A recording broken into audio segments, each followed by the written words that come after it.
Left-wing presidential candidate Jara and far-right José Antonio Kast head to Chile's runoff elections after almost 83% of the votes counted. Noboa loses the Ecuadorian people said no in all 4 questions in the referendum proposed by the president, in a direct rejection of his government and policies.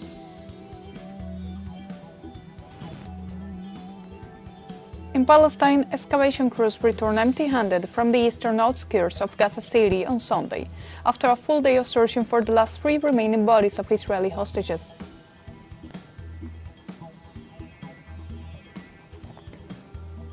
Hello, welcome to From the South. I'm Sophie Fernandez from the teleSUR studios in Havana, Cuba. We begin with the news. Stay with us.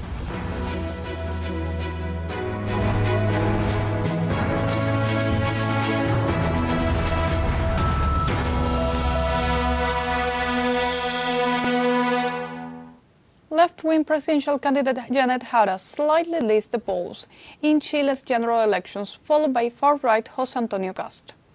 With almost 83% of the votes counted, Jara leads with 26.7%, while Kast has 24.1%.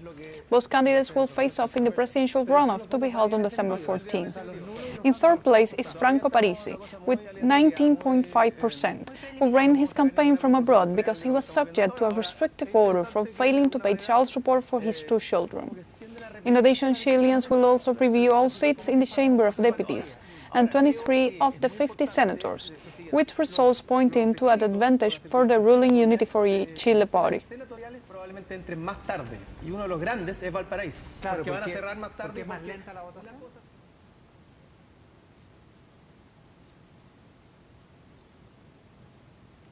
Meanwhile, in Ecuador, the first preliminary results released by the National Electoral Council showed rejection in all 4 questions of the popular consultation and referendum. With more than half of the votes counted, the largest gap is in the referendum on drafting a new constitution, where the no votes lead with 60.8%. On the elimination of the ban of foreign military bases, the no vote stands at 59.1%. Meanwhile, on the reduction of the number of legislators in the National Assembly and the public financing of political parties, the no vote has a majority of 56.7% and 52.8% respectively. The public scrutiny is being carried out with the presence of representatives and social and political organizations, as well as national and international observers.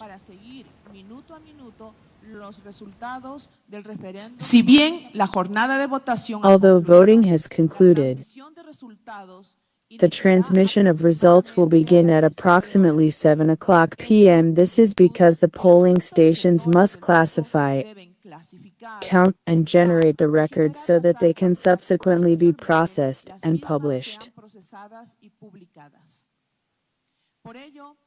The National Electoral Council is making the website, the CNE app, and the digital repository available as official media for following the results of the 2025 referendum and popular consultation minute by minute. It is important to emphasize to the public that it is necessary to update the CNE app on mobile devices. In this regard, we reiterate our call to political and social organizations, observation missions, the media, and the general public to stay informed through the institutional media of the CNE, the only institution responsible for announcing the results.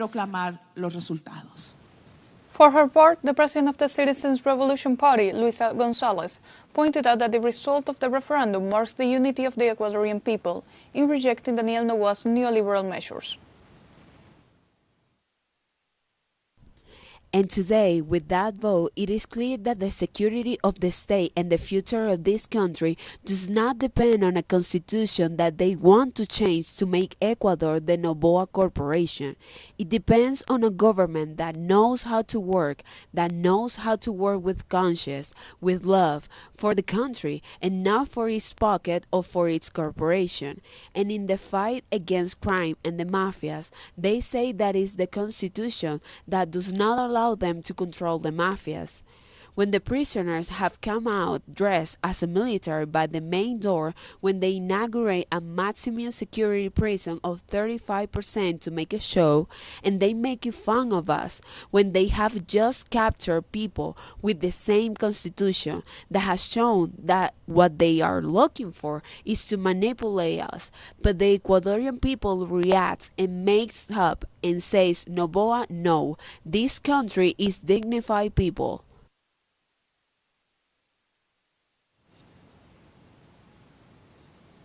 After the results of the Ecuadorian national referendum, the president of the Citizens Revolution Party, Luisa González, granted an exclusive interview to a multimedia platform following the management of current Ecuadorian President Daniel Noboa. My analysis, I'm not seeing really to go straight to a proper way to the Ecuador. I'm not seeing any signs of David Noboa conducting in a proper way to the homeland. It doesn't have a proper team, and the people that is in front of different administrations, like by example the Interior Ministry, which depends on the security of the state, is not doing a good use of the resources and investment, and he barely has used a 4% of the budget, and he doesn't have a strategic acknowledgement, the minister in front. And I have to say, it's just Bachelor doesn't have the experience, the technique, the acknowledgement about the security of the state, is surrounded by friends but not expert in a country as Ecuador, with the violence levels being the more violent in the world. Babies from 9 months to 2 years has been a murder in the hands of violence. He needs people with a lot of experience, and we're not having that as a country now. And we need Ecuador to move forward. In a government as the Noboa, will have to change all the cabinet and to get surrounded by people with experience, and we're not seeing that in a short time. During their interview, Luisa González highlighted the wrong use of the budget and how it affects the health and education sectors. There are millions of dollars spent in public relationships, into buying, voting. There's no proper strategy for the conducting of Ecuador. And there's a lot of things to use this money from the public arch, and it's not being used in an efficient way.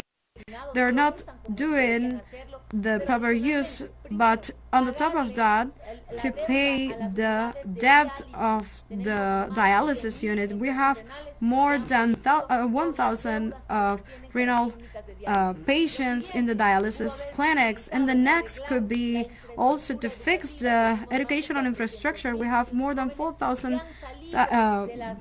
young adults that go out of the educational system, and we know now that the 60% that the criminal bands are formed by young persons. To rescue them is fundamental. We could have get the medicines to save life from the Ecuadorians. Almost the half of the population is from poverty to extreme poverty, going to the public hospitals, and as a result, we don't have even syringes. There are no meds. That's the proper use of the resources. The infrastructure from the streets, we have more and more deaths by traffic accidents because of the infrastructure. The roads and the state highways are reducing. The 60% did fail, and more. We have more ideas of investment, but they don't have how to manage the state. They only know about propaganda, and that's why the entire Ecuador is saying no to Ecuador, is saying against it, and is an abrupt fail what this government has now after this whole investment into the campaign. And now we have a short break coming up.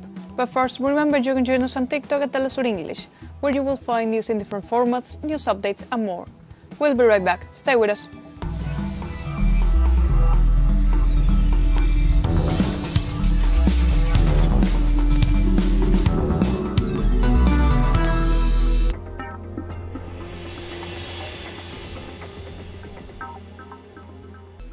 Welcome back from the south. At least 12 people died and another 10 got injured after a bus fell down a hill on the Ecuadorian Andean south. The accident was registered in the province of Bolívar, specifically at the height of Simiatuk village. According to the REST Secretariat, the accident occurred due to the transport unit overturning. The bus participated in two bis while traveling through the highway connecting the cities of Guaranda and Ambato, according to the confirmation offered by the ECO 911 emergency service.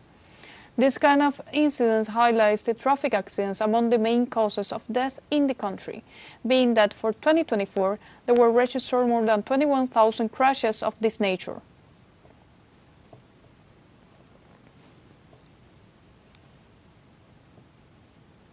Moving on to the United States, on Sunday, firefighters based at southeastern Texas battled a blaze at a decommissioned power plant that sent large plumes of smoke into the air. Local officials warned the area residents to avoid the smoke. The fire broke out at the decommissioned plant in the Texas city of Galveston County around 2:30 a.m. local time, and 50 to 60 firefighters from several departments in the area were on the scene through the day. By late afternoon, all 5 cooling towers at the plant that was decommissioned in the 1990s had burned down and collapsed. So far, no injuries have been reported.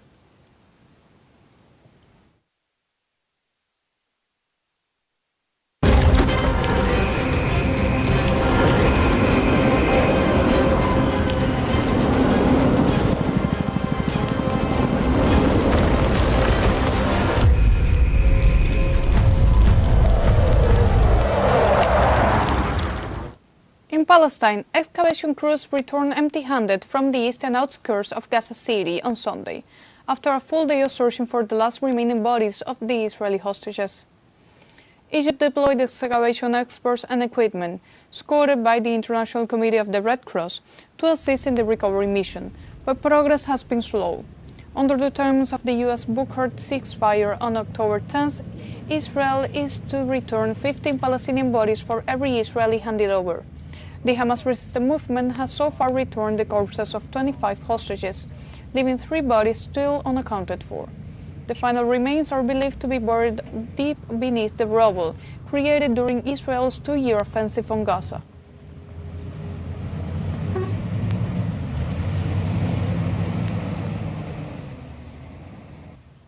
Meanwhile, the World Health Organization describes delays in critical medical evacuations as a death sentence, which have already killed more than 900 patients in the Gaza Strip.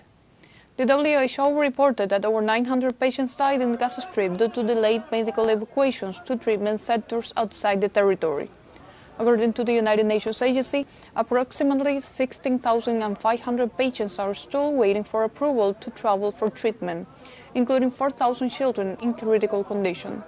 Since October 2023, Israeli bombings and airstrikes have destroyed Palestinian homes, hospitals and water networks throughout Gaza, leaving the infrastructure of the Palestinian territories in ruins.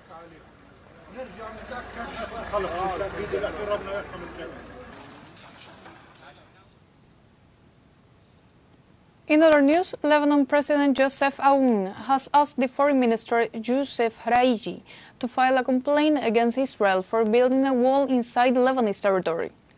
The President's office said Saturday the complaint should include a statement from the United Nations peacekeeping force, UNIFIL. UNIFIL, which is deployed along the border, reported on Friday that the Israeli army has erected a wall southwest of the Lebanese village of Yarun. The wall crossed the borderline, rendering more than 4,000 square meters of Lebanese territory inaccessible. UNIFIL informed the Israeli army and requested the wall's removal, stating it violates a United Nations Security Council resolution and Lebanon's sovereignty.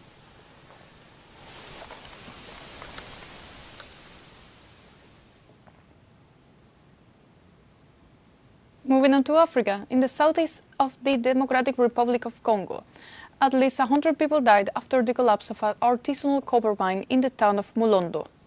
Artisan Miners Association confirmed the death toll of 100 and reported dozens missing. While the official version attributes the collapse to heavy rains, civil organizations allege that soldiers guarding the site opened fire on the miners, causing the collapse. Also, the Minister of Interior, Lualaba Roy Kaumba, confirmed that search operations are continuing to establish a definitive toll of victims.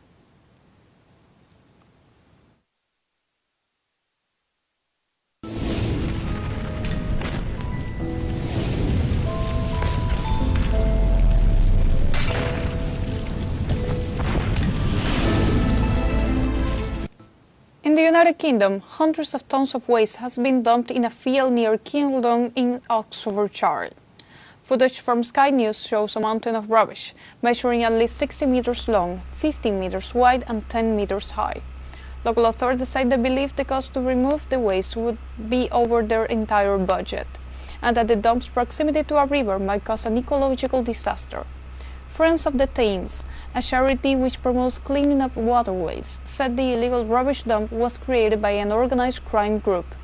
This side of the waste pile is adjacent to the A34, a busy road running through cities including Oxford and Birmingham. It's of epic proportions. This pre-shredded waste, which has obviously been highly well organised, is now leaching into the river and into the earth around the river, and is a massive ecological disaster. Meanwhile, in Japan, the Minamidake crater, a volcano in Sakurajima in the southwestern area of the archipelago, erupted on Sunday. The volcano swept a column of smoke and ash thousands of meters into the air. It is the first eruption from the crater since October last year. Authorities issued an ashfall alert for the surrounding prefectures of Kumamoto, Kagoshima and Miyazaki. Sakurajima, about 1,000 kilometers southwest of Tokyo. Minamidake is one of Japan's most active volcanoes. It used to be an island until a lava flow created a land bridge to the Osumi Peninsula during an eruption in 1914, killing 58 people.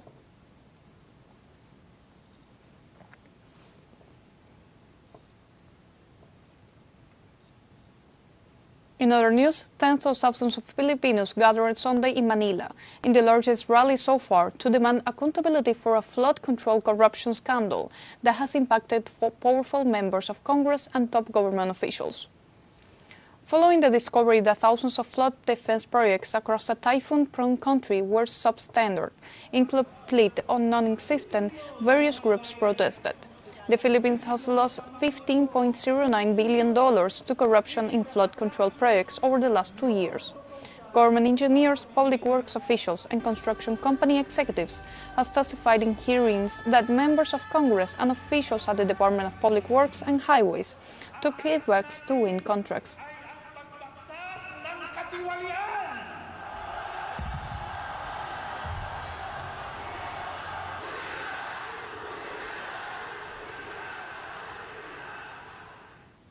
Moving now to China, the Ministry of Education issued an overseas study alert for Japan on Sunday, urging Chinese nationals to carefully consider plans to study in the country due to growing security risk and a deteriorating public safety environment. The ministry cited a recent rise in crimes against Chinese citizens, Japan's deteriorated public security situation, and its unfavorable study environment as the reasons for the alert. The advisory called on Chinese students currently in Japan and those planning to study there to closely monitor local security conditions, strengthen risk assessment, and enhance safety awareness. It specifically recommended that Chinese nationals carefully plan their study arrangements in Japan.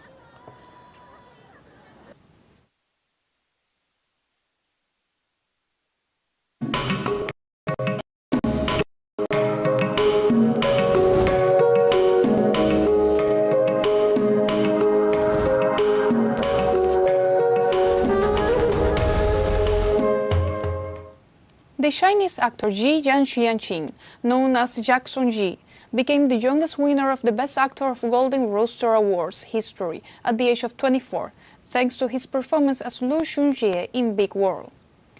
Ji won the award on the occasion of the 120th anniversary of the Chinese cinema, which added symbolic weight to the trophy. For Ji, the experience offers something beyond the industry recognition. Big World focuses on the rawness of everyday survival, which distinguished the project from a clean, handsome screen persona audience often associates with Ji. Taking such a role meant confronting and discarding what comfort zone, but Ji did not hesitate to challenge his public name.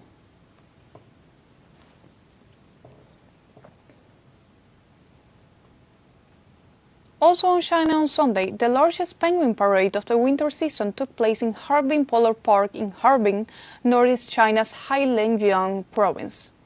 The parade featured 30 adorable penguins, setting a record for the largest number of penguins participating in the event ever. At the parade site, the penguins waddle in with these tiny steps, guided by trainers to interact closely with visitors. With 1.6 hectares, the Harbin Portland is the first polar theme park that combines animal performances, polar landscapes, and interactive experiences into one. It is located in the city's famous natural scenic spot, Sun Island, in the north of China.